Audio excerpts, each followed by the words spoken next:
Sweta, am I audible? Sweta, Yes, sir. Good afternoon, sir. am I audible, pa? Yes, sir. Ella, please switch on your video, pa. Please switch on your videos. அப்பதான் ஆளை பார்த்து கேள்வி கேட்க முடியும். அப்படி நான் பார்த்து பேசிட்டு இருக்கேன் பாருங்க எல்லாரும். மலேஸ்வரா, மெர்வின் எல்லாம் switch on the audio, video.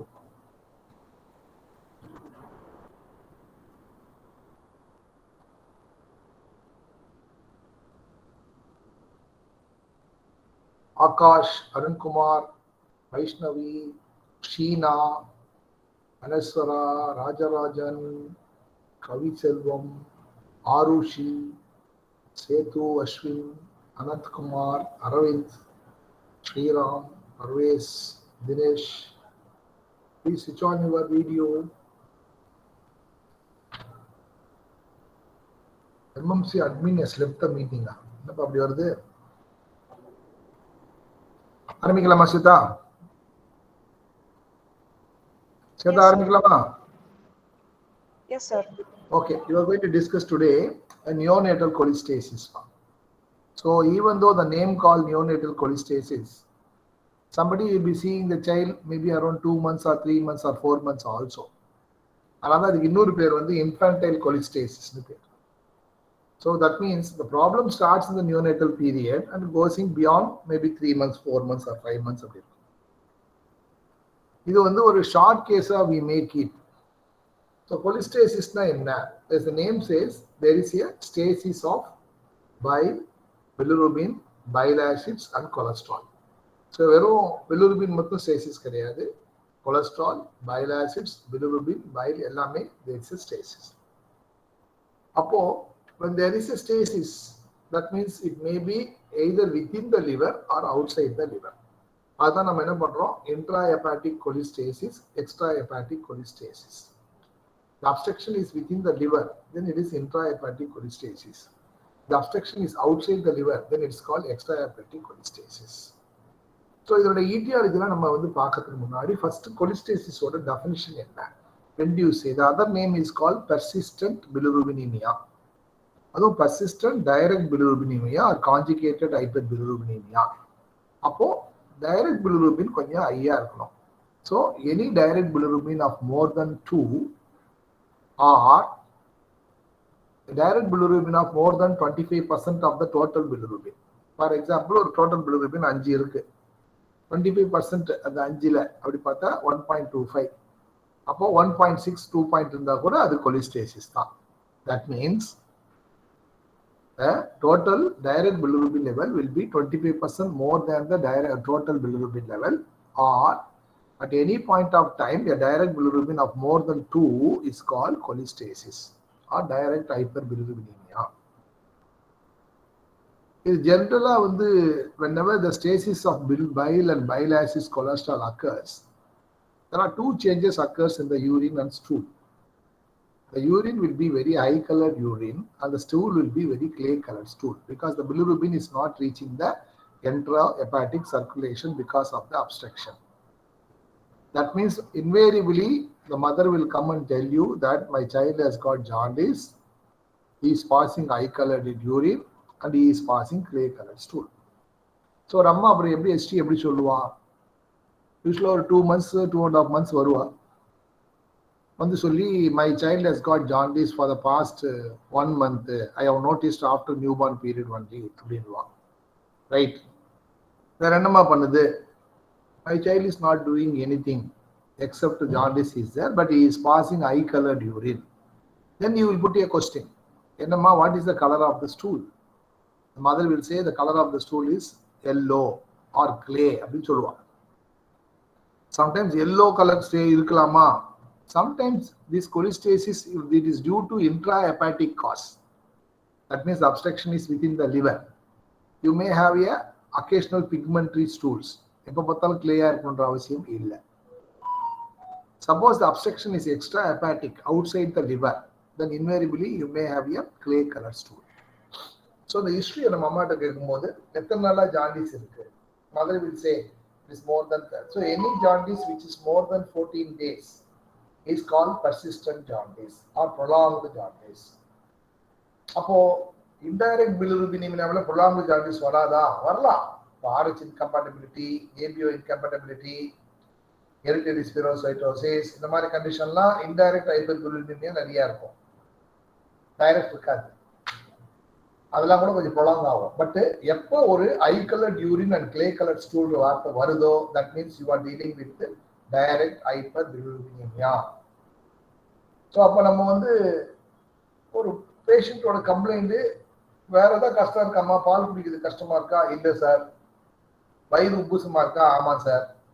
வயிறு உப்புசமா இருக்கு, பால்லாம் குடிக்குது, ஸ்டூல் கிளே கலர்ல போகுது, யூரின் மஞ்சள் கலர்ல போகுது, ஃபீவர் ஹிஸ்ட்ரிலாம் ஒன்றும் இல்லை, நான் ஒரு மாசமா தான் இதை நோட் பண்றேன், ஃபர்ஸ்ட் 20 நாள் இது தெரியல, இப்பதான் எனக்கு தெரியுது. இதுதான் typical history from the mother. So இப்போ நம்ம வந்து history of present illness complaint வந்து அம்மா சொல்றா, a 60 days old baby was come with history of jaundice for the past 1 month with eye colored urine and clay colored stool. Otherwise child is feeding well, no history of fever. இதுதான் அம்மாவோட history. இப்போ நம்ம ஃபர்தரா இதை prove பண்ணணும். என்ன prove பண்ணணும்? Already I told you this kind of கொலிஸ்டேசிஸ்க்கு 2 காரணம் தான். ஒன்று இன்ட்ராஹெப்பாட்டிக், இன்னொன்று எக்ஸ்ட்ராஹெப்பாட்டிக். இப்போ இன்ட்ராஹெப்பாட்டிக் காசஸ்லாம் என்ன, எக்ஸ்ட்ராஹெப்பாட்டிக் காசஸ்லாம் என்ன அப்படின்னு நம்ம தெரிஞ்சுக்கிட்டோம்னா நம்ம ஹிஸ்ட்ரியில கேட்கலாம். So what are the extrahepatic causes? Mostly 3 to 4 etiology you should remember. Number 1, extrahepatic biliary atresia. Number 2, choledochal cyst.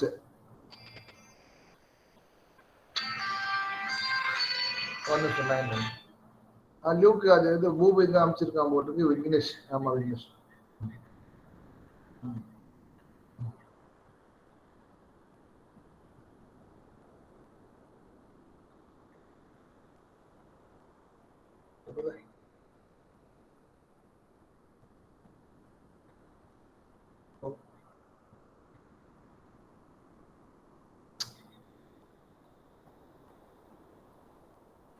நாளைக்கு நம்ம என்ன பண்ணுவோம், கொஞ்சம் அப்டாமன் ப்ரோக்ரஸ் இருக்குன்னு சொல்லி போட்டோம்.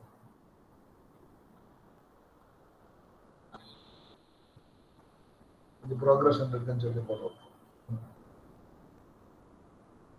சரி பாஸ்.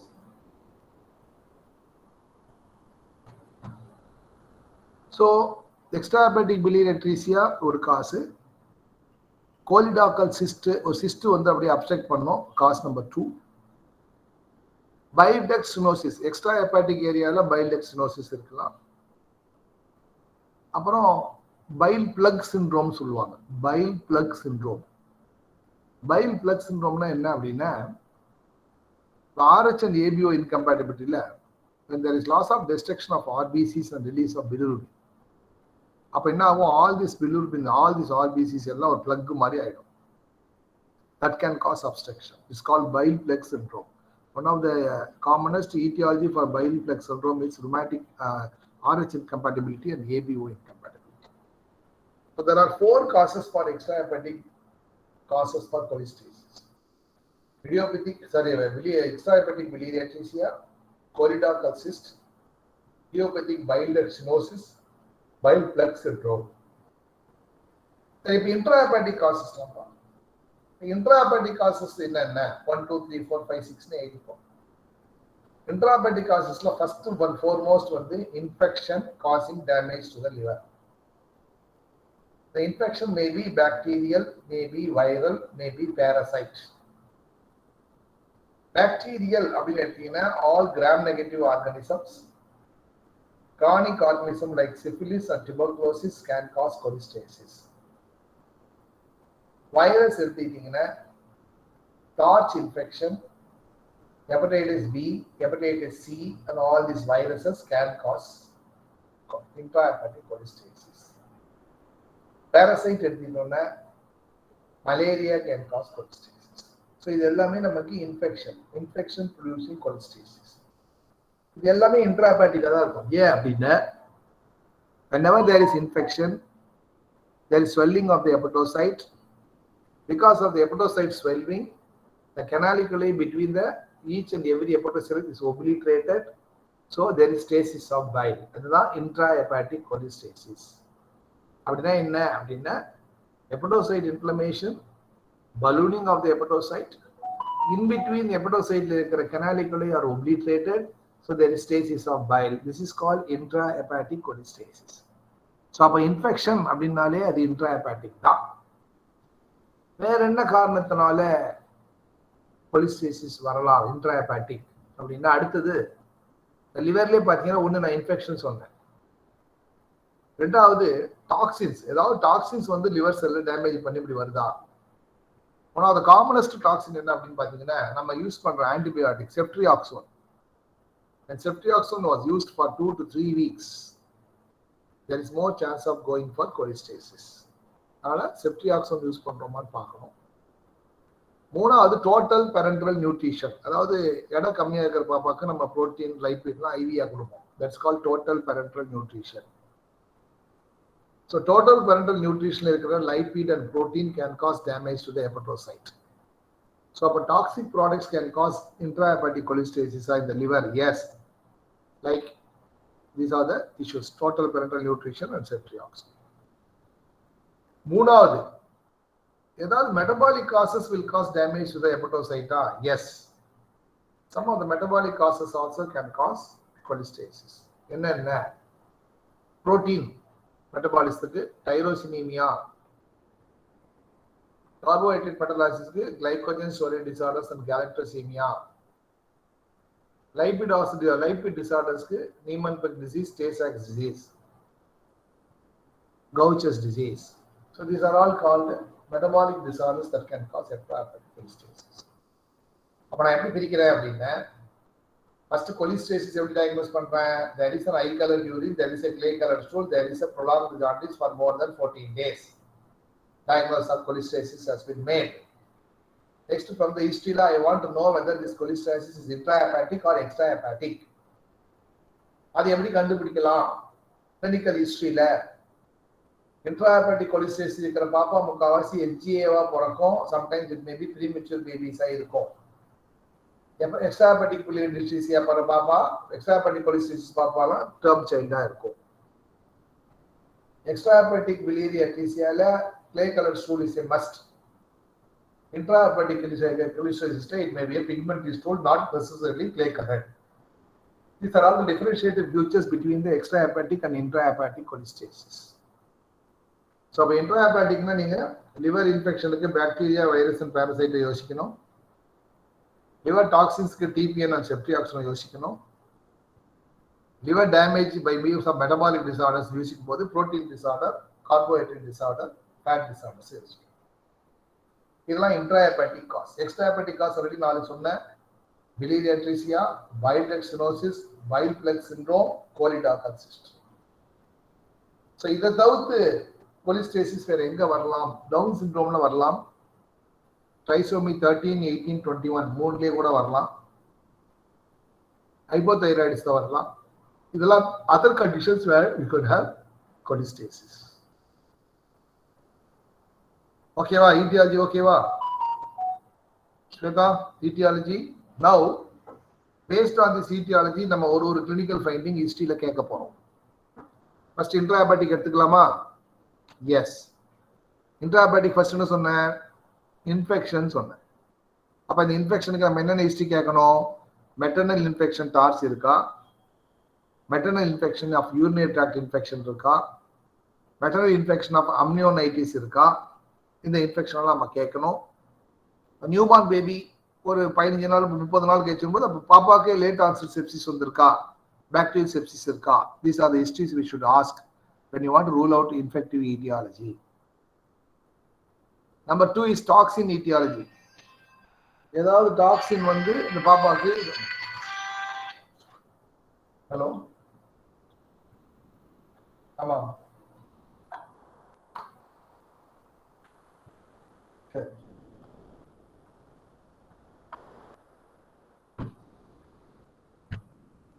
next toxins அப்ப என்ன ஹிஸ்டரி கேட்கணும்? whether child had any history of prolonged antibiotics in the form of ceftriaxone for 2 to 3 weeks. அந்த ஹிஸ்டரி கேட்கணும். whether child had history of any total parental nutrition admission ஏதாவது hospital நடந்திருக்கா அந்த history கேட்கணும். To rule out toxins, to rule out metabolic disorders. Any other member in the family has got this kind of problem. That's point number one. Or any other sibling who died, previous sibling died, this kind of illness, point number two. இதெல்லாம் நம்ம metabolic டிசார்டர்ஸை diagnose பண்ணணும். இதை தவிர்த்து alpha 1 antitrypsin deficiency and cystic fibrosis also can cause cholestasis. So அப்படி பார்த்தா there are 10 to 15 causes to produce cholestasis, either intrahepatic or extrahepatic. If it is extrahepatic, biliary atresia, bile plaque syndrome, choledochus cyst and bile duct stenosis. If it is intrahepatic, think of infection which may be bacterial or virus or parasite. It may be toxins or it may be metabolic. These are the three things which can cause damage to the liver and thereby cause intrahepatic cholestasis. Apart from that, you have to think of investigation like cystic fibrosis, alpha 1 antitrypsin deficiency. All this also can have cholestasis. Of course, cholestasis can come in trisomy 13, 18, 21 syndrome also. So this is about the etiology. அப்ப history of present illnessல அந்த அம்மா எப்படி சொல்லுவா? Jaundice இருக்கு. The jaundice was progressive in nature for the past 1 month. There is mild abdominal distension. There is no pruritus. பாப்பா என்ன பண்ண கை கால சொரிஞ்சிக்கும். அப்படி இருக்குன்னா என்ன அர்த்தம்? mild bile salt collection, cholesterol நிறைய ஸ்டேஜ் ஆகுனா pruritus வரும். அது நம்ம கொலிஸ்டரமைன் கொடுக்கணும். So history of pruritus இருக்கான்னு கேட்கணும். Then whether there is history of passing eye colored urine, whether there is history of passing clay colored stool or something கேட்கணும். அப்ப நம்ம இப்ப சொன்ன history of drug intake, history of TPM, history of infection, இது எல்லாத்தையும் நம்ம கேட்கணும். Most important history of consanguinity கேட்கணும். consanguineous parents இது மாதிரி டிசீஸ் வரதுக்கு வாய்ப்பு இருக்கு. history of consanguinity இருக்கான்னு கேட்கணும்.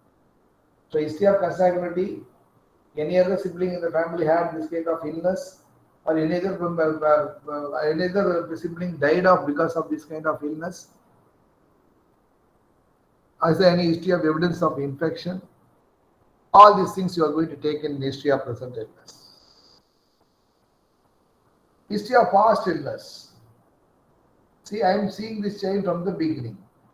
Maybe the first 1 month the mother has not noticed. You can say that the mother did not notice the first 1 month, but is there any NICU admission for the baby in the first 1 month? The child is not admitted, he is feeding well, he is in the house. அப்படின்னு இருக்கும் பொழுது class first நம்ம national schedule கொடுக்குறோம், அதான் follow பண்ணோம். New born week celebration நம்ம தனியாக பண்ண முடியாது. I'm giving a national schedule by tomorrow. நான் இப்போ ஜியோ இன்ஜெக்ஷன் போயிட்டு தான் வந்திருக்கேன். அதில் வந்து இப்போ நம்ம ஒரு 3 நாளைக்கு ப்ரோக்ராம் கொடுத்துருக்கோம். மீதி வந்து நம்ம இது பண்ணிக்கலாம். ஃபார் எக்ஸாம்பிள் வந்து இப்போ அஜிதாவை நீங்கள் வச்சிங்கன்னா ஃபர்ஸ்ட் டே நீங்கள் இனாகுரேஷன் வச்சுக்கலாம். At least you are calling the Sweta, or for 2 minutes ma wait. You can call the antenatal mother, natal mother, postnatal mothers for awareness about how to the more of quality and safe elementary care பண்றதுனால நம்ம preterm LGA babies பேசுவோம். asphyxiaவே வேண்டாம், இந்த வாரம் அதை பற்றியே பேச வேண்டாம். more of elementary care, KMC care, feeding care, aseptic care, இதுதான் நம்ம பேசலாம். ஸோ இது வந்து ஃபர்ஸ்ட் டே படிச்சிருக்கோம். செகண்ட் டே ஸ்டேட் லெவலில் என்ன சொல்லியிருக்காங்க, நாங்கள் என்ன பண்ணிருக்கோம் செகண்ட் அண்ட் தேர்ட் டே. இப்போ நீங்களும் அனுப்பி வாங்க, you can visit some of the corporation hospitals. Corporate ஹாஸ்பிட்டலில் ஒரு டூல் கிட் கொடுக்குறோம். அது you select 2 hospital which has got 200, 300 deliveries and babies are getting admitted. நான் டூல் கிட் கொடுக்குறேன். மஸ்கான் அப்படின்ட்டு ஒரு குவாலிட்டி டூல் கிட் ஒன்று டெவலப் பண்ணுறோம். ஸோ அதனால மஸ்கான் அது பேர் MAS2AN மஸ்கான். இந்திய வேலை என்னன்னு தெரியல. ஸோ நியூ ப்ரோக்ராம் மஸ்கான். நான் வந்து மண்டே வந்து என்னென்ன அட்வர்டைஸ் என் பேனலில் கூப்பிட்டுருக்காரு ஹரிஷ் செல்வன். அது டு டெல்லி டிக்கெட் கூட அனுப்பிச்சாரு. அதுக்கு ஒரு டிஸ்கஷன், பேனல் டிஸ்கஷன் இங்கே வந்து நடத்தி வச்சுக்காங்க. மதர்ஸ் கம்பெனி Tuesday, Wednesday வந்து சொன்னா field visit and mentoring. இப்போ அனிதா விரும்பினா திருவள்ளூர் போயிட்டு வரலாம். We can use our operational cost for travel. அது நம்ம இப்போ ரெண்டாவது சேர்ந்து கொடுக்க சொல்லியிருக்கோம். அவன் என்ன சொல்லியிருக்கான், EHN குழந்தைங்க வந்து வீட்டில் பார்க்கணும், அங்கன்வாடி பார்க்கணும், ஆஷா பார்க்கணும், மென்டர் வந்து எல்லாம் நிக்கூல போய் பாருங்க, டூட்டிட்டு பாருங்க அப்படின்னு எல்லாரையும் பார்க்க சொல்றாங்க.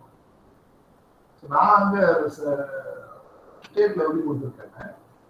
HOD of medical college, either 6th or 7th, either 16th or 17th, he will visit the district and sub-district NICU and see.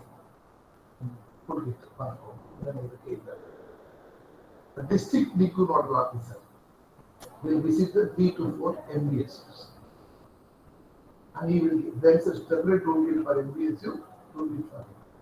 அது பண்ண சொல்லிருக்கோம். VHN anganwadi 1 week a newborn week இவனால every day they go to one village. They should submit how many IRIS pregnancy, how many normal newborn postnatal they see, how many discharge newborn they see. இத மூணு வந்து VHN அவன் government official பண்ற plan தான். இது நடுவில் வந்து நம்ம ஒவ்வொரு 2 பேர் வந்து ஒரு 2 நாள்ல முடிஞ்சிச்சுன்னா மீதி நாள் இதனை ஓன் போடுறோம். அதாவது ஒரு இது மட்டும் யாராவது ஒரு திருவள்ளூர் போனா போயிடலாம். அது பார்த்துருக்கல. சப்போஸ் ஒன் பர்சன் வந்து ஒரு திருவள்ளூர் மெடிக்கல் காலேஜ் திருத்தணி ஒன்று எஸ்என்சி அவளுக்கு பக்கத்து சென்னையில அது போயிட்டு ஒரு சும்மா ஒரு டூல் கிட் கொடுக்குறோம். அந்த டூல் கிட்டை ஃபில்அப் பண்ணி சப்மிஷன் பண்ணி இது வந்து 16 கன்சர்ன் 2 நாள் ஒரு நாள் பண்ண சொல்லலாம். மீதி ஒன்று அவங்க பெருசாக இருந்துச்சு. ஃபர்ஸ்ட் டே வந்து அந்தந்த இன்ஸ்டியூட்ல பண்ணிட்டு இருப்பான். அந்த 16 கன்சர்ன் வந்து என்னன்னா அந்த ரிப்போர்ட்டை கேட்கலாம். ஆஷா இருக்கிற மாதிரி பார்த்தா VHN இருக்கிற மாதிரி பார்த்தாங்க. எந்தெந்த எஸ்எஸ்சியூஸ் அப்படின்னா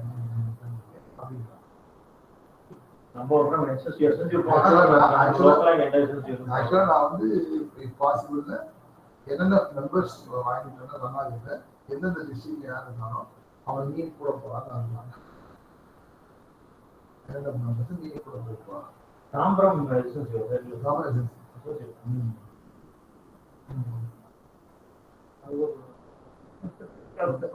தாம்பரம் போயிட்டு வந்துருக்கு. என்னென்ன இருக்கு என்னென்ன இல்லை அந்த டெபிஷியன்சி கரெக்ட் ஆகும். கொஞ்சம் வந்து புளியந்தோப்பு ஒரு 2 சென்டர் டிபார்ட்மெண்ட் அது 2 பார்த்தேன். ஒர்க்கிங் பிளான் நாளைக்கு பிளான் தான் இன்னும் டீட்டெயிலாக வரும். அது போடணும் போகலாம் இல்லை அடையாளம் அது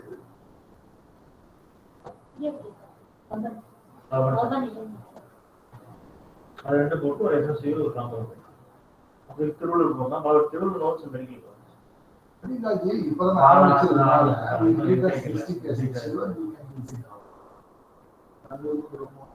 இன்னொரு முக்கியமான விஷயம் சொல்லணும். ஹிஜாபு தான் இன்னைக்கு மார்னிங் ஒரு 11:30க்கு ரவுண்ட்ஸ் பண்ணும்போது we found one light losing இந்த ஸ்கேர் வந்து கேப் பாப்பா வீட்டை எடுத்து பார்த்தா ஒரு கிளாஸ்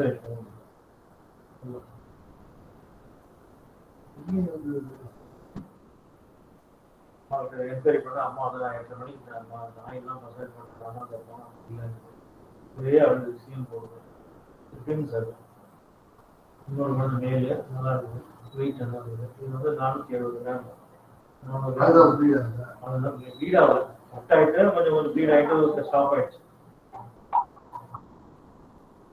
அதே மாதிரியே மழை வந்து அதை ஏனம் காலேஜ் ஸ்டோர் வந்து டீச்சர் ஏனும் பிரைவேட்ல இருக்கு. எப்போ அடிச்சுட்டாங்க ரெயின்போல தான் வந்துருக்கு. நல்லா இருக்கு. She has treated 10 days ஆகுது. 10-11 days ரெயின்போல தான் வந்துருக்கு சார். தட்டா அந்த மினிஸ்டர் பி ரெக்கமெண்டேஷனும் வந்துருக்கு.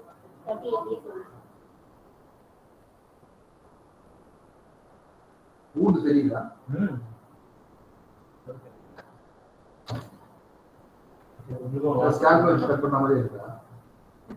ஆமா சார். என்ன சார்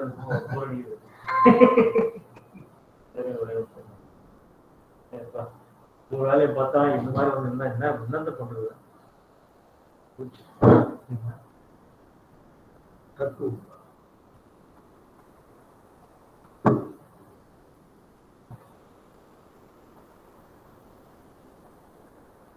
சரி வரும் மதகிட்ட பேசிட்டு உண்டு சரி பண்ணிக்கலாம்.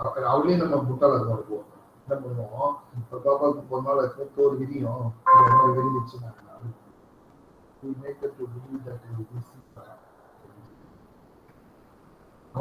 நம்மள முட்டாள் பண்ண அவதான் நம்ம விஐசி பண்ணிருக்குமா, நம்ம அரசு பண்ணிருக்குமா, பிஜி பண்ணிருக்குமா, என்ன இது நல்ல கற்பனை இருக்கு. எலிகிரியில அப்படி கிடைக்க வாய்ப்பு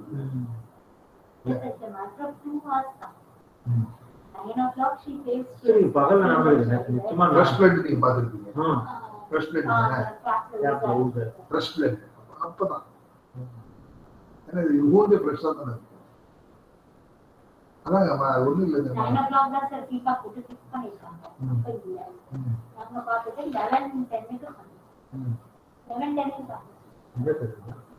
அந்த ஏரியாவில் கொடுத்து நம்ம சூழல் ஏற்றிட்டே இருப்பாங்க. வெளியில கசமா உள்ள இருக்கு, நல்லாதான் இருக்கு.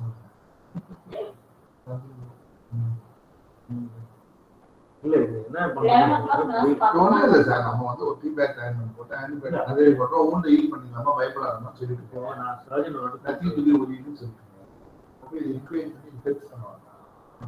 ஒன்றும் நடக்காம நம்ம ரெண்டு ஆஸ்பெக்ட் யோசிக்கணும். நம்ம ஆளுங்க யாரும் பண்றதுக்கு வாய்ப்பு இல்லை. மதர் பண்றாங்கன்னா ஷி டசன்ட் வாண்ட் டு சைல்ட்னு அர்த்தம். இப்போ நம்ம அது இன்னும் பெருசு பண்ணா இன்னொரு ஸ்டோரி டெவலப் பண்ணிட்டே போவான். நம்ம இதை இக்னோர் பண்ணா அவளோட மிஷன் ஃபெயில்னு அர்த்தம். இது வந்து நம்ம அவர்கிட்ட வந்து பெருசு பண்ணாம தோல் விட்டு போயிருக்கு, நம்ம சரி பண்ணிக்கலாமா. சின்ன குட்டி பாப்பாக்கெல்லாம் வந்து தோல் ரொம்ப ஃபிளையபிளா இருக்கும், கொஞ்சம் தேய்ச்சா கூட தெரிஞ்சிடும், தேய்க்கும் போது தெரிஞ்சிருக்கும்னு சொல்லி ஃபிளையபிள் ஸ்கின் தானே ஃப்ரீ டைம்லாம் கொஞ்சம் தொடங்கும் போது கொஞ்சம் தெரிஞ்சிருக்கலாம். நம்ம ஆயின்மெண்ட் போட்டு ஆட்டினா நத்திங் போட்டின்னு சொல்லி அது போட்டீங்கன்னா காம்ப்ளிகேட் ஆகுங்க. போட்டீங்கன்னா நம்ம ஏதோ தப்பு நடக்குது நம்மளே அக்செப்ட் பண்றோம். அதாவது ஒரு இன்ஸ்டிடியூஷன் உள்ள இருக்கிற பாப்பாங்க யார் ரெண்டு போடக்கூடாது. வெளியில ஒரு மாதிரி நீங்க வேணா பண்ணலாம். இன்ஸ்டிடியூஷன் ஏஆர்என்டி போட்டா அது உங்களுடைய டிஃபெக்ட் தான் இருக்கு. உன் இன்ஸ்டிடியூட்ல உன் பெட்டில் வச்சுட்டு உனக்கு தெரியாம ஏஆர்என்டி இப்போ உனக்கே நீ போட்டு தெரியாம இது வந்து மாஸ்டர்லி இக்னோர் பண்றது. என்ன வேணா சீன் போட்டோம், ஒன்னு நத்திங் சொல்லி ஒரேடுமா இது கிளியர் பண்ணிட்டு பண்ணிக்கலாம். நான் மூணாவது ஆளா நான் போகும்போது வந்து பார்த்து நான் வந்து இவரு ஸ்டேட்ல வந்திருக்காரு பார்த்து நான் சொல்லிட்டு போனேன். அப்படி பண்ணேன். அவளுக்கு வந்து ஒரு குடும்பம் வந்து சொல்லிட்டு போனாங்க.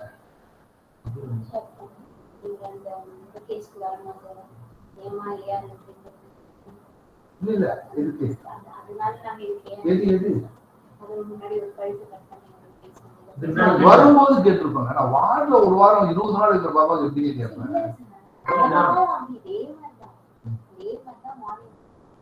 அப்ப நம்ம நர்ஸுக்கு பைத்தியமா இருக்கலாம்.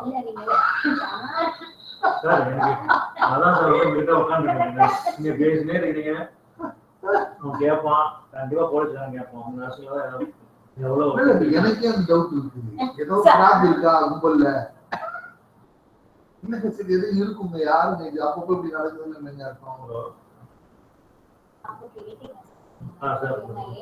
மீட்டிங்ல இருக்கா சார்?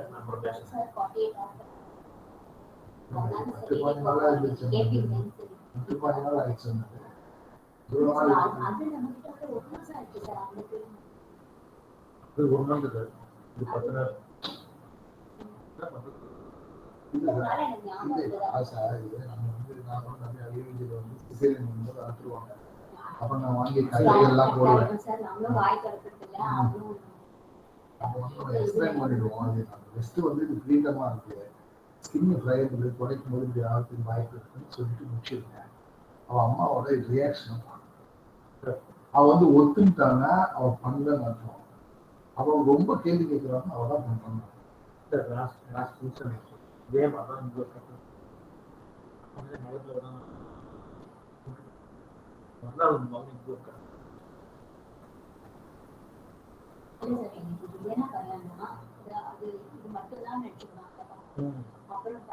எக்ஸ்ட்ரா உள்ள இங்க எல்லாம்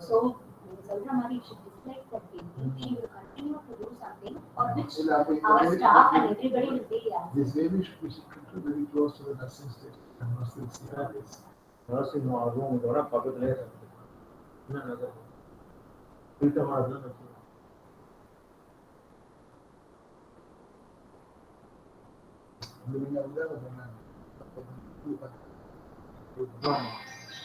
என்ன பண்ணிருக்கேன்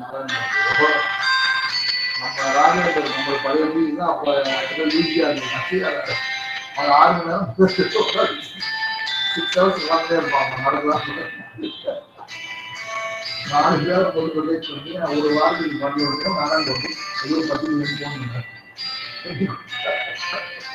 ஆனால் நம்ம பக்கத்தில் இடம் போடுறாங்க வந்து மதர்கிட்ட வந்து ஸ்கின் ட்ரைபிலிட்டி ஆகி போச்சு விட்டுருங்க. ஏன் இருக்கு வேண்டாம் நான் எப்படி சொன்னு தெரியல. எனக்கு இப்போ அனலைஸ் பண்ணி பார்க்கும்போது என் இன்ஸ்டியூட்ல நடக்குமோ நான் ஏன் இருக்கு என் மேலே எப்படி நான்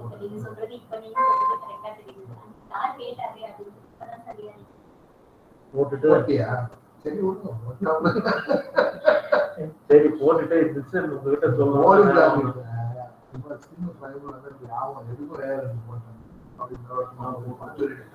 பட் ஆனா அந்த உண்மையை வாட்ச் பண்றதுக்கு ஒரு மெக்கானிசம் அடுத்து கட்டுவாங்க. சிசிடிவி என்கிட்ட முதல்ல நான் ஹிஸ்ட்ரி எடுத்தேன். 8 மணிக்கு அப்புறம் என்ன டைம் நான் வரல சார். அதுக்கப்புறம் 2 பாபநாசம் மாதிரி கரெக்டா சொல்றாங்க. பாபநாசம் மட்டும் எவ்வளவு கரெக்டா டைம்லாம் சொல்றானோ அது டவுட்.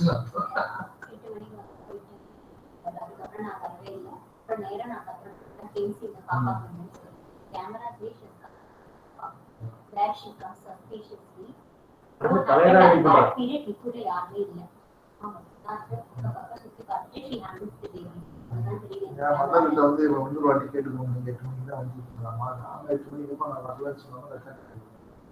ஏன்னா நம்ம கிட்ட கேமரா எவிடன்ஸ் 9 o'clock உள்ள வந்துருக்கு. அப்ப அவங்க போய் சொல்றாங்க.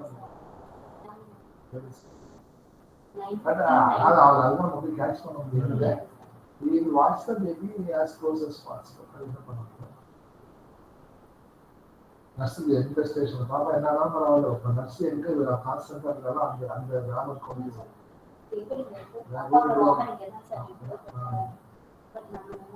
எனக்கு ஒரே பயம். நர்ஸுக்கு இன்னும் கும்பலாக திருப்ப கூடாது. சாப்பிடும்போது ஆயா உட்காந்து வானம் ஓப்பனா பீதி நம்பி விட்டுட்டு போகும். பீதி நம்பி விட்டுரு. அப்படி மூவ்மெண்ட் மூவ் ஆகிட்டே இருக்கும். நீங்க பீதியோட போட்டி போடாது. அவன் எந்த 2 வாரத்தையும் நீங்க சாப்பிட போட்டுருக்கோம். ஆயா உச்சி தானே போவாங்க. ஒரு ஸ்கூல் போட்டு ஆயா இல்லாட்டி 4 நர்ஸ் 3 நர்ஸ் சாப்பிட்டு 1 நர்ஸ் அப்புறம் சாப்பிடும். திருப்பி இதே தான் நாளைக்கு போகணும். அதுக்கு நர்சிங்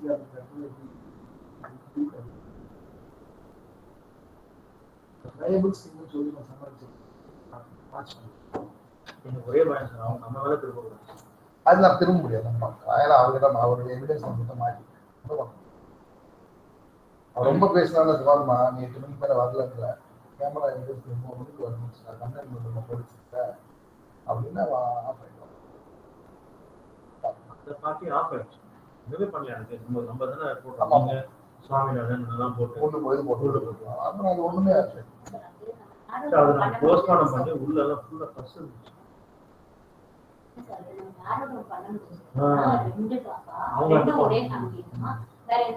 அதாவது முக்கியமான பாயிண்ட் ஹஸ்பண்டும் புருஷனும் கிடையாது. ஃபண்டே நம்ம ப்ரூவ் பண்ணிட்டோம். ஒத்து வர ஃபேமிலி டிஸ்பியூட் இருக்கிறது நமக்கு தெரியும். ஹஸ்பண்டே வளர்க்கிட்டான். மாமியார் வந்து ஏதோ வளர்ந்துச்சு. அதான் எவிடன்ஸ். இது அப்படியே விட்டுருங்க. ட்ரைபல்ஸ்க்கு இன்னும் கட் ஆயிடுச்சு சொல்லுங்க. அவரோட ரியாக்ஷன் பார்த்துட்டு லாஸ்ட் டைம் நம்மளே நம்ம சமாளிச்சுக்கிட்டோம். ஓகே இது கிஸ்கில் டேக்கிங்ல தான் வந்திருக்கோம். பார்த்தா இன்னும் வந்த பிறகு தான் கிளியர் கட். அத ஸ்ட்ரெச் ஸ்கின்ல கட் பண்ணி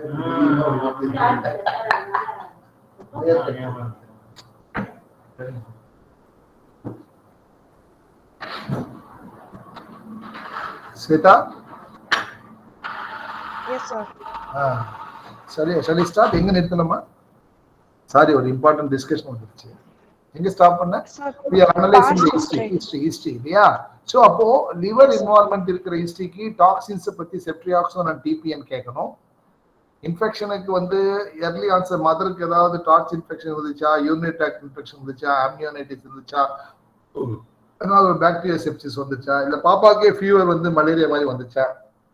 These are the histories you should ask about intrahepatic cholestasis. Extrahepatic cholestasisக்கு நம்ம என்னென்ன ஹிஸ்டரி கேட்கலாம்? ப்ரீவியஸ் சிப்ளிங்ல இந்த மாதிரி ப்ராப்ளம் இருந்துச்சா அது கேட்கலாம். ஹிஸ்டரி ஆஃப் கன்சாங்குனிட்டி இருந்துச்சான்னு கேட்கலாம். More important, persistent clay coloured stool. It's not intermittent clay coloured stool. Persistent clay coloured stool இருக்கா அண்ட் ஹை கலர்ட் யூரின் இருக்கா, இதெல்லாம் இருந்துச்சுன்னா we can think of extrahepatic causes also. So usually these are the children, they come present with abdominal distension, jaundice, high colored urine, clay colored stool. Okay, sometimes குழந்தைங்க அந்த காலை வந்து இப்படி உரசிக்கும். when there is a pleuritis, they may scratch their own foot and their own leg. ஒரு அப்பர்லி ஒரு loyal manure loyal போட்டு உரசிக்கும். that is because of the stasis of the bile acid and stasis of the cholesterol which is causing an itching sensation. pleuritis இருக்கான்றது மட்டும் நம்ம கேட்கலாம். வேற என்ன கேட்கலாம்? Suppose the child has got a liver disorder, the liver is பாதிச்சிருக்கு, liverல தான் problem அப்படின்னா they tend to go for some bleeding tendencies where உங்களுடைய coagulation pathway will be affected. There may be a coagulopathy, so there may be history of bleeding ஏதாவது இருக்கலாம். அது நீங்க அம்மாட்ட கேட்கலாம் whether there is history of any umbilical bleeding இருக்கா, இல்ல வேற ஏதாவது bleeding சைட்ல ஊஸ் ஆகுதா, இல்ல நான் வென்ஃபிளான் போடும்போது அந்த ஐவி சைட்ல இருந்து bleed ஆகுதா. These are the questions you can ask to assess the functioning of the liver, whether the PT and APTT, that is prothrombin time and activated partial thromboplastin time, are all right because it has been influenced by the liver. So whenever liver is a problem, you should ask the history of bleeding, especially in young babies. So these are the histories you are going to ask. And starch infection, antenatal infection, previous sibling, family history, consanguineous marriage, pleuritis irka, is there any evidence of bleeding just because the liver is involved?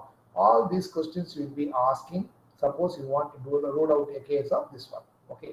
Now, intrahepatic, extrahepatic, வேற ஏதாவது history கேட்கலாமா? கேட்கலாம். Intrahepatic torch infection or maternal infection இருந்தா most of the babies are not growing in utero. So you get a small for gestational baby or low birth weight baby. Sometimes they may go for premature delivery. So intrahepatic cholestasisல பாப்பாக்கு premature delivery நடக்கலாம், SGA-வா இருக்கலாம், low birth weight-ஆ இருக்கலாம். Extrahepatic biliary அட்ரிசி வந்து anatomical malformation தான். அப்படின்னா என்ன anatomical malformation-னா அந்த பாப்பா வந்து சிக்கா இருக்க வாய்ப்பே இல்லை. ஸோ டேர்ம் சைல்டா இருக்கும், வெல் க்ரோன் சைல்டா இருக்கும். ஆனா 1.5 மாசத்துக்கு அப்புறம் ஜாண்டிஸ் மட்டும் பெருசா இருக்கும், ஆனா பாப்பா நல்லா தான் இருக்கும். That is very typical of extrahepatic biliary atresia. ரொம்ப சிம்பிளா சொல்லணும்னா toxicity will be there in intrahepatic cholestasis, no toxicity will be seen in extrahepatic cholestasis. சரி, அப்ப நான் வேற ஏதோ சில காஸ்ட்லாம் சொன்னேன். என்னன்னு சொன்னேன்? சிஸ்டிக் ஃபைப்ரோசிஸ் சொன்னேன், ஆல்பா-1 ஆன்டிடிப்சின் டெஃபிஷியன்சி சொன்னேன். இந்த ரெண்டும் இருந்துச்சுன்னா அதுக்கு history of recurrent respiratory tract infection இருக்கான்னு கேட்கணும். History of passing fat stool இருக்கான்னு கேட்கணும். Cystic fibrosis, steatorrhoea. So passing steatorrhoea, fat stool இருக்கா, history of recurrent respiratory tract infection இருக்கா, இதை வந்து நம்ம ரூல் அவுட் பண்றதுக்கு. ஸோ இதெல்லாம் தான் நம்ம ஹிஸ்டரியில வந்து நம்ம கேட்க போறோம். ஸோ அப்போ நம்ம ஹிஸ்ட்ரி அப்படின்னு ஒரு கொலிஸ்டேசிஸ் ஒன்று எடுத்துக்கிட்டோம்னா நம்ம ரெண்டா பிரிச்சுக்கிட்டு எக்ஸ்ட்ராஹெபடிக் ஒரு 4 காசு, இன்ட்ராஹெபடிக் லிவர்லயே இன்ஃபெக்ஷன் காசு, டாக்சின் காசு, மெட்டபாலிக் காசு, அதை தவிர்த்து நம்ம வந்து சிஸ்டிக் ஃபைப்ரோசிஸ், ஆல்பா-1 ஆன்டிடிப்சின் டெஃபிஷியன்சி, இந்த ஹிஸ்ட்ரிலாம் கேட்டால் the history is complete. So now you know why there is a cholestasis. Now அடுத்து எப்படி பார்ப்போம்? பாப்பா எக்ஸாமினேஷன் எப்படி இருக்கும்? எக்ஸாமினேஷன்ல பார்த்தீங்கன்னா ஃபேஸ் எல்லாம் ரொம்ப சிக்கா இருக்காது. Toxicity will not be there if it is extrahepatic biliary atresia. If it is intrahepatic cholestasis, sickness will be seen. There will be an abdominal distension. சில பேர் என்ன பண்ணுவாங்க, இந்த ஃபேஸை பார்ப்பாங்க ஜெனரல் எக்ஸாமினேஷன். குழந்தையோட ஃபேஸ் எப்படி இருக்கு, இது ட்ரைகோனோகெஃபாலியா, நார்மலா, ஃபேஸ் ரவுண்ட் ஃபேஸா என்னன்னு கேட்பாங்க. ஏன்னா அந்த ட்ரைகோனோகெஃபாலியா ட்ரைகோன் வந்து கீழே வரும். இதுதான் நம்ம வந்து what you see in Alagili syndrome. Alagili syndrome is the one syndrome of liver disorder where there will be a cholestasis. ALAGILLAE, Alagili syndrome. So அதனால ஃபேஸ் எப்படி இருக்கு. அடுத்தது மைக்ரோகெஃபாலி இருக்கா? மைக்ரோகெஃபாலி இருந்தா more in favour of TORCH infection, especially rubella. டயட்ராக்ட் இருக்கா? Yes, again TORCH infection and rubella. So அப்போ general எக்ஸாமினேஷன்ல நீங்க ஹெட் ஷேப் எப்படி இருக்குன்னு பார்க்கணும், ஐ சைன்ஸ் இருக்கான்னு பார்க்கணும், கேட்ராக்ட் இருக்கான்னு பார்க்கணும், retinitis. So what are all the eye signs you can see in this baby to rule out torch infections. இது நம்ம ஜென்ரல் எக்ஸாமினேஷன்ல நம்ம மெயினா பார்க்க வேண்டிய விஷயங்கள். ஓவரால் எக்ஸாமினேஷன் பார்க்கும்போது பாப்பா எப்படி இருக்கும், அப்டாமன் டிஸ்டென்ஷன் இருக்கும்.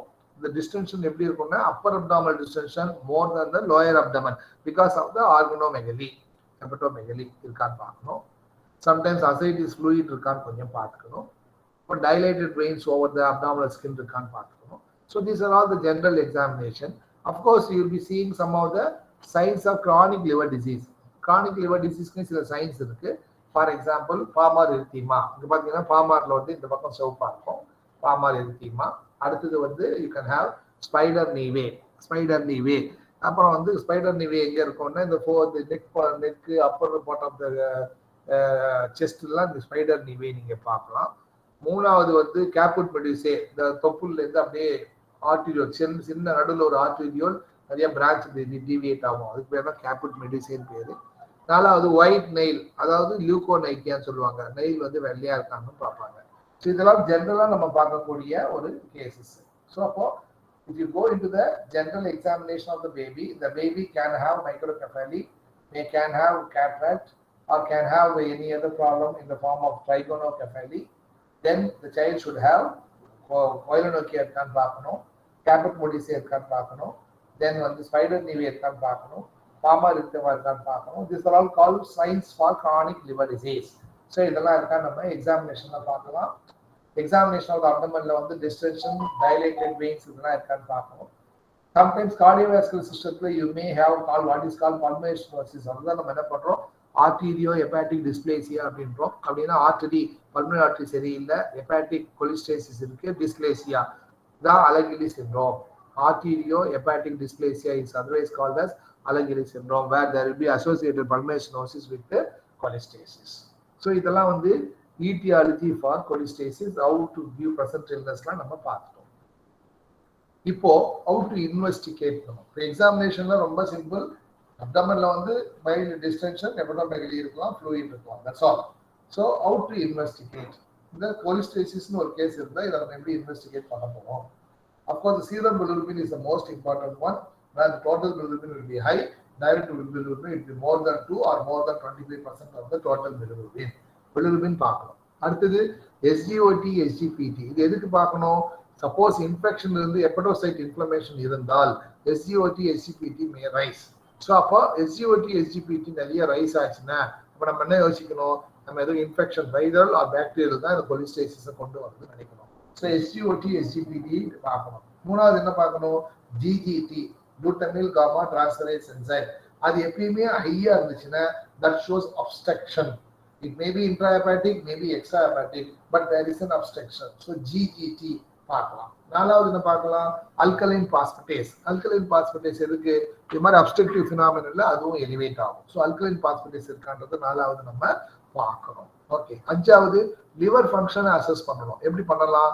அல்புமின் அண்ட் குளோபுலின்லாம் பார்க்கணும். Is there any decrease in albumin குறையுதா?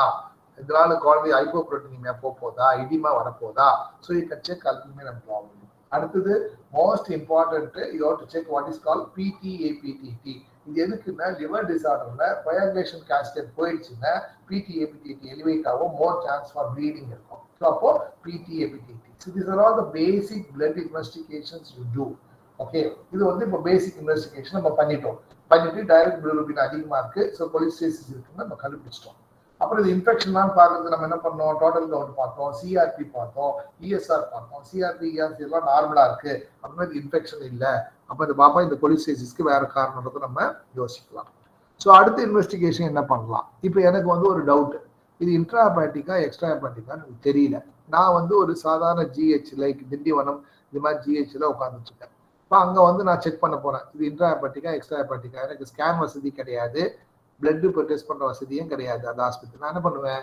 ஒரு என்ஜி டியூபை உள்ள விட்டுட்டு டியோர்னத்துக்கு அனுப்புவேன். You insert an NG tube up to duodenum, then you aspirate பண்ணி if you are getting bile அப்படின்னா இது intrahepatic cholestasis அர்த்தம்.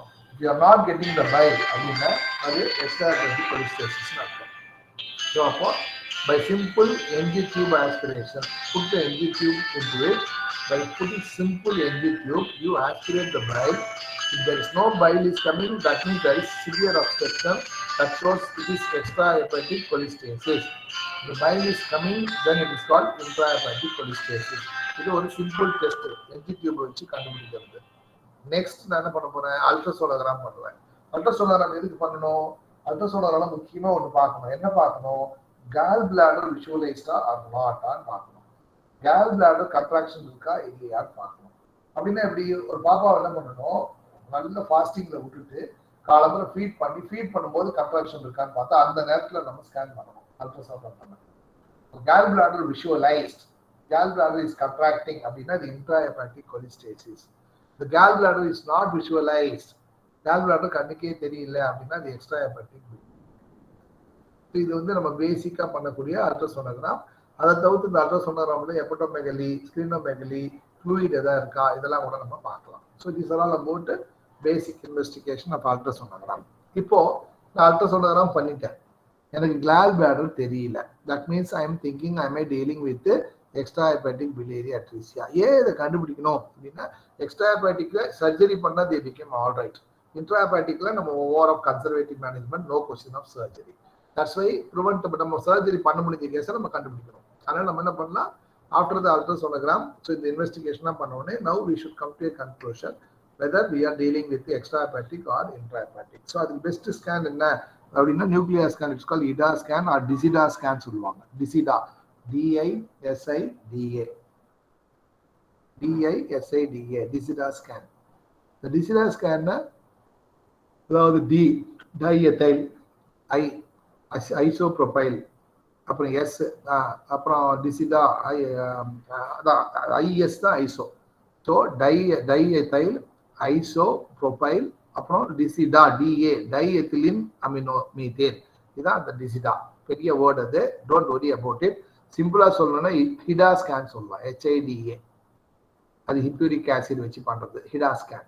So you have to do a nuclear scan when you are in doubt whether you are dealing with intrahepatic or extrahepatic. ஏன்னா நான் ஸ்டூல 3 நாள் பார்த்துட்டு அது clay கலர்லேயே இருந்துச்சுன்னா மை டயக்னோசிஸ் இஸ் எக்ஸ்ட்ராஹெபாட்டிக். ஸ்டூல நான் 3 நாள் பார்க்கும்போது ஒரு நாள் கிளே, ஒரு நாள் மஞ்சள், ஒரு நாள் மாறி வந்துச்சுன்னா அது இன்ட்ராஹெபாட்டிக். இது simple bedside diagnosis. Next bed diagnosis, put NG tube and aspirate. Aspirate வந்துச்சுன்னா அது இன்ட்ராஹெபாட்டிக், ஆஸ்பிரேட் வரலன்னா எக்ஸ்ட்ராஹெபாட்டிக். மூணாவது சிம்பிள், டூ ஒன் அல்ட்ராசோனோகிராம். அல்ட்ராசோனோகிராம்ல gall bladder is not visualised, extrahepatic. Visualised intrahepatic. நாலாவது you should do HIDA scan. HIDA ஸ்கேனோட அர்த்தம் என்னன்னா, when you inject the dye, இது என்ன பண்ணும், how the liver is uptaking the dye and then whether he is excreting to the this one. இதான் நம்ம ரெண்டு செக் பண்ணணும். அதாவது நான் வந்து டையை இன்ஜெக்ட் பண்ணிட்டு லிவர் அப்டேக் பண்ணுதா, இப்போ லிவர் ஒழுங்கா டையே எடுக்கல அப்படின்னா இட் இஸ் அன் இன்ட்ராஹெபாட்டிக் கொலிஸ்டேசிஸ். லிவர் டையை எடுக்குது ஆனா ரிலீஸ் பண்ணல, எக்ஸ்கிரீட் பண்ணலன்னா எக்ஸ்ட்ராஹெபாட்டிக் கொலிஸ்டேசிஸ். அப்போ இந்த டிசிடா ஸ்கேனோட ஹெல்ப் என்ன அப்படின்னா, to differentiate liver which has got a very good uptake but poor excretion, more in favor of extrahepatic. A liver could not uptake at all, that means it's the case of intrahepatic. This is the final diagnostic point to make a diagnosis of intrahepatic or extrahepatic cholestasis. So basic blood investigation, ultrasonogram and of course IDA scan. These are the things will tell you. இது எல்லாமே நம்ம எக்ஸ்ட்ராஹெபாட்டிக்கு யூஸ்ஃபுல்லா இருக்கும். So இன்ட்ராஹெபாட்டிக் கொலிஸ்டேசிஸ்க்கு வேற என்னென்ன பண்ணலாம், CRP பண்ணலாம், NEC பண்ணலாம், டார்ச் ஸ்கிரீனிங் பண்ணலாம், அதுக்கப்புறம் வந்து cystic fibrosis sweat chloride estimation பண்ணலாம், ஆல்பா ஒன் ஆன்டிடிப்ஷன் யூஸிங்க ஆல்பா ஒன் ஆன்டிடிப்ஷன் எவ்வளோ இருக்குன்றதை மெஷர் பண்ணலாம். ஸ்டோரேஜ் டிசரா இருந்தால் டேண்டம் மாஸ் ஸ்பெக்ட்ரோமெட்ரி வச்சு நம்ம ஸ்டோரேஜ் டிசரா கண்டுபிடிக்கலாம். These are the other investigations you do to make a diagnosis of this one. Okay. Now after doing the diagnosis and investigation, how we are going to manage the child. So management பார்த்தீங்கன்னா ரொம்ப simple. Any கொலிஸ்டேசிஸ் நம்ம liver ஒழுங்கா வேலை பார்க்காது. அப்ப you have to give ADEK vitamins. It's call fat soluble vitamins. ADEK-வை நீங்க கண்டிப்பா கொடுக்கணும். அது ஏ வந்து என்ன, அதாவது vitamin A 5,000 to 10,000 units, vitamin D 5,000 units, vitamin K, vitamin E 50 to 400 units, vitamin K 2.5 milligram twice weekly. So these are all called fat soluble vitamins. I again repeat: vitamin A 10,000, vitamin D 5,000, vitamin E 50 to 400, vitamin K 2.5 milligram injection weekly twice. These are all called fat soluble vitamins. அது கொஞ்சம் போடணும். Ursodeoxycholic acid, that is the drug which can cause excretion of bile rather than staying. So it's called UDCA, UDCA, ursodeoxycholic acid. That drug can be utilized. If there is a itching and pruritus, you can use what is called cholestyramine. These are all the basic drugs you can use. Whatever be the cholestasis, intrahepatic or extrahepatic, these are the things you should start giving the child. So vitamin A, D, E, K must. அதுக்கப்புறம் fat soluble vitamins also must. Then you have to treat the cause accordingly. Suppose this is a case of extrahepatic biliary atresia அப்படின்னு வச்சுக்கோம். என்னென்ன finding இருக்கலாம்? Clay colour stool, high colour urine, but baby சிக்கா இருக்காது, ஓரளவு நல்லா இருக்கும். அப்டாமல் distance இருக்கும், எபிடோமெகலிக் இருக்கும், ஸ்பீனோமெகலிக் இருக்கும். இதான் இது எக்ஸ்ட்ராஹெபடிக் biliary atresia. இந்த எக்ஸ்ட்ராஹெபடிக் biliary atresia-ல நம்ம என்ன பண்ணணும்?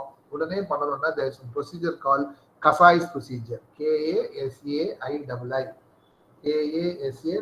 Kasai's procedure. இது வந்து ஒரு ஜாப்பனீஸ்கார இன்வென்ட் பண்ணது. இந்த கசாய்ஸ் ப்ரொசீஜரை நம்ம என்ன பண்ண போறோம்? எப்போட்டோ போர்ட்டோ என்ட்ராஸ்டமி. எப்போட்டோ போர்ட்டோ என்ட்ராஸ்டமி அப்படின்னா என்ன அர்த்தம் அப்படின்னா, லிவர்ல போர்ட்டல் வெயின் இருக்கிற இடத்துல எப்பாட்டோ ஹெப்பாட்டிக் டக்டியும் போர்ட்டோ போர்ட்டல் வெயின் இருக்கிற இடத்துல என்ட்ராஸ்டமி இன்டெஸ்டைனை கனெக்ட் பண்ணு. ஸோ இதுதான் எப்போட்டோ போர்ட்டோ என்ட்ராஸ்டமி. அதாவது it's called Kasai's procedure, where the hepatic duct is connected to the intestine so that direct bilirubin will be released from the hepatic duct into the intestine. So the color of the stool will change, the cholestasis will come out. This is called Kasai's procedure. Arteriohepatic hepato porto enterostomy. Portal vein இருக்கிற இடத்துல hepatic டக்டையும் இன்டெஸ்டைனையும் connect பண்றது தான் ஹெப்படோ Porto என்ட்ராஸ்டமி. இதுதான் கசாய்ஸ் procedure. So கசாய்ஸ் யூஸ்வலா வந்து outcome எப்போ நல்லா வரும், அது ஒரு பெரிய கொஸ்டின். சில பேர் 6 மாசத்துக்கு வருவான், 5 மாசத்துக்கு வருவான், கிடையாது. வித்தின் 12 வீக்ஸ் வந்துச்சுன்னா outcome will be very good. After 12 weeks கழிச்சு பாப்பா வந்துச்சுன்னா outcome will not be that good. So இதுதான் எக்ஸ்ட்ராஹெபடிக் biliary atresia. அப்போ நம்ம சர்ஜரி பண்ணும்போது எக்ஸ்ட்ராஹெபடிக் biliary atresia போது ஏதாவது காம்ப்ளிகேஷன்ஸ் வருமா? Yes, one of the feared complication is sclerosing cholangitis. That is high grade fever with chills and rigors-ஓட cholangitis வரும். Okay, suppose வேற ஏதாவது எனக்கு வந்து biliary நல்லா தெரியணும், வேற ஏதாவது இன்வெஸ்டிகேஷன் நான் பண்ணலாம், கொலாஞ்சியோகிராம் பண்ணலாம். கொலாஞ்சியோகிராம் பண்ணா biliary நல்லா தெரியும். So you can decide what type of cholestasis you are using.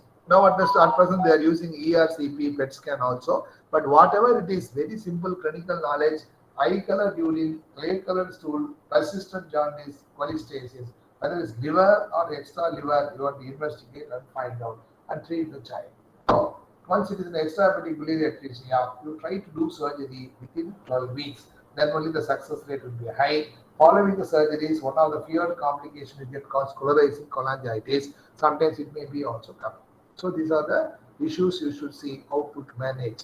Suppose இது வந்து ஒரு hyperthyroid with cholestasis-னா thyroid management பண்ண வேண்டியதுதான். TPN ceftriaxone with cholestasis-னா அது ரெண்டுத்தையும் நம்ம withdraw பண்ண வேண்டியதுதான். Torch infection with cholestasis, you have supporting measures and observe. Bacterial infection with cholestasis, treat the bacteria with strong antibiotics. So everything will bring down the cholestasis. Okay, so this is basics about a neonatal bar infantile cholestasis. Sometimes what happens, this cholestasis, sometimes this intrahepatic extrahepatic cholestasis, when you treat with antibiotic septic cholestasis, sepsis காரணம் இருக்கிற cholestasis தான் குறையும். Sometimes in spite of your management, the cholestasis will not come. In those situations, you have to go what is called liver transplantation. Okay? Liver transplantation is very important procedure for any chronic. For example, I am dealing with I will say tyrosinemia. I am dealing with Gaucher's disease. I am dealing with all this uncommon disease. Then it is high time that I should do liver transplant. Then only they become all right. So liver transplantation is the final choice of treatment for cholestasis. And this liver transplantation, in 50% of the people, they take very well. Remaining 50%, there will be a rejection of this one will occur. Sometimes the child lives for 5 years after liver transplantation, but after 5 years, they may succumb also. So this is very, very, very rare. Not many children are undergoing liver transplantation. So the basic of all cholestasis is how to identify cholestasis, why you say cholestasis, what is intrahepatic, what is extrahepatic, what are the futures of extrahepatic, what are the futures of intrahepatic, how you are going to investigate, blood investigations you are going to do. Sometimes you may want to rule out tuberculosis, you do MATRO investigation also, do CRP and ESR, okay? All blood investigation, whatever it is needed should be done. Based on the etiology, the investigation should be there. Suppose child has got here, I will say, tyrosinemia, then tandem mass spectrometry will show you whether the child has got tyrosinemia or not. So it is very important, okay, when you are classifying the intrahepatic and extrahepatic cholestasis, very clear, be clear, I am dealing with extrahepatic or intrahepatic. Anytime a yellow colored stool is more in favor of intrahepatic, all time clay color stool with high color is more in favor of extrahepatic. And you know the causes of extrahepatic. Liver transplantation, leak also can come in some patients. Rejection can come in 50%, leak can come in 30%. Some of the cases we can go for sclerosing cholangitis. So that is about neonatal cholestasis. So it's a definition wise, any bilirubin is total bilirubin of more than 2 or more than 25% of the total bilirubin of direct bilirubin, you are going to make a diagnosis of cholestasis. Of course, you do the investigation according to the cause. Okay. Okay, where can you say sibling history will play an important role? So you have to identify. Suppose dealing with metabolic storage disorder, family history will be there, facial dysmorphism will be there. So with all those things, you can make a diagnosis of cholestasis. Mostly surgical cholestasis has got a good prognosis in the form of biliary atresia can be done by Kasai's procedure. Buccal plug syndrome could be treated. Choledochal cyst should be removed. So they may give you good results compared to the intrahepatic cholestasis because the take-home message intrahepatic cholestasis looks toxic, looks drowsy, looks sick. Extrahepatic biliary atresia, extrahepatic cholestasis, they are not sick. They'll be smiling. So this is about the cholestasis. Any doubt you can please ask.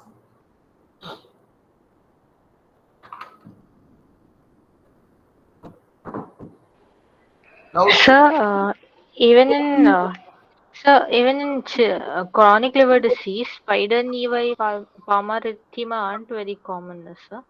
Exactly. Usually neonatal cholestasis, it occurs during the newborn period or post-neonatal period, may reach our hospital by 4 months. Because I'll tell you, most of the mothers are worried about two things.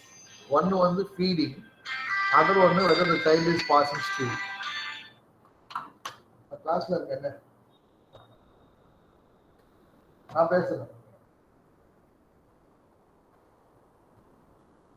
நான் சொல்லுறேன்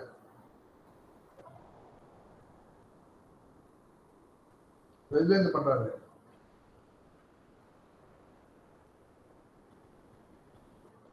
ஆறு மணிக்கு வாங்க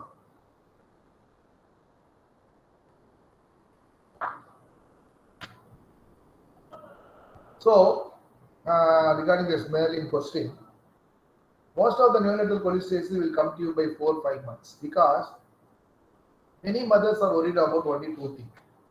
Whether the child is taking milk, number one, whether the child is passing stool, number two. That means most of the mother gives importance to the passage of stool, especially in young children. Suppose they are not passing stool for 14 days, 14 days நம்ம மோஷனே போல sir அப்படின்னு அம்மா டென்ஷனாக வருவா, பாப்பா ஜாலியாக சிரிச்சிட்டு இருக்கோம், அப்டமன் சாஃப்டாக இருக்கும், அதெல்லாம் ஒன்றும் இல்லை, நம்ம போயிட்டு வாமான்னு அனுப்பிச்சுடுவோம். ஆனால் they are worried about the passage of stool and they are the first person to diagnose clay colored stool, not the doctors. They know everything. So generally they come by 3-4 months, and this 3-4 months is not that much sufficient to produce any chronic liver disease, as Merlin was asking whether the chronic liver disease finds like spider nevi, caput medusae, okay, all these things will be there. Not necessarily, especially in cholestasis, we have not seen except 1 or 2 cases they present with liver failure. Most of the children will not have those chronic liver signs, especially in case of cholestasis. Any other?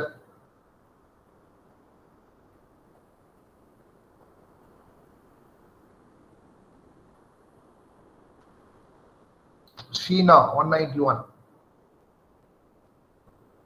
Sheena. On பண்ணிட்டு அப்படியே ஓடி போயிடுறாங்க மாதிரி தெரியுது. Sheena is not responding.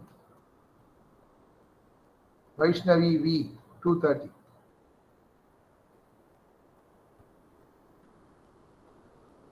Good afternoon, sir. Do you have any doubts? I'm just calling the names which is shown in my screen. Yes, sir. Doubt area. Yes, sir. Police case வந்து பார்த்துருவீங்க அப்போ. அதாவது இந்த metabolic disorder சிலது நான் எக்ஸ்ட்ரானரியா இருக்குன்னு உங்களுக்கு சொல்ல விரும்பல. ஜெனரலா நம்ம வந்து டைரோசினிமியா, கவுச்சஸ் டிசீஸ், நீமன் பிக் ஸ்டேஸ் ஆக்ஸ் மட்டும் சொல்லுவோம். There is one more condition called PFIC. PFIC. That is progressive familial intrahepatic cholestasis. PFIC. PFIC. PFIC. Progressive familial intrahepatic cholestasis. PFIC 1, PFIC 2, PFIC 3. இது கூட சில பேருக்கு வரலாம். இதெல்லாம் வந்து நம்ம பயாப்சி பண்ணி லிவர் பயாப்சியில பார்த்து தான் கண்டுபிடிக்க முடியும். So there are a lot of reasons for intrahepatic cholestasis. But அதெல்லாம் நமக்கு outcome is not going to be that much good. But extrahepatic biliary atresia surgery பண்ணா outcome நல்லா இருக்கும். ஓகேமா? No other question, then I will stop. Shweta? Sir, Yes, sir. வீடியோல வா. யாரோ ஒருத்தர் கேக்குறாங்க நிசப்தனி. Yes. sir, what is triangular chord sign, sir? Triangle of? Triangular chord sign. That is the triangular chord sign தான் நம்ம இது சொன்னோம் இல்லையா? Absence of gallbladder, portal vein elongata தெரியுதுன்னா triangle of chord signs. Ultrasound நம்ம கண்டுபிடிக்கணும். We were discussing about the absence of gallbladder, இல்லையா? அதுதான் triangle Yes, sir. chord sign. அல்ட்ராசவுண்ட்ல சும்மா சொல்லுவோம் கார்டு மாதிரி இருக்கும் நீட்டமா. gallbladder Okay, sir. visualization இருக்காது.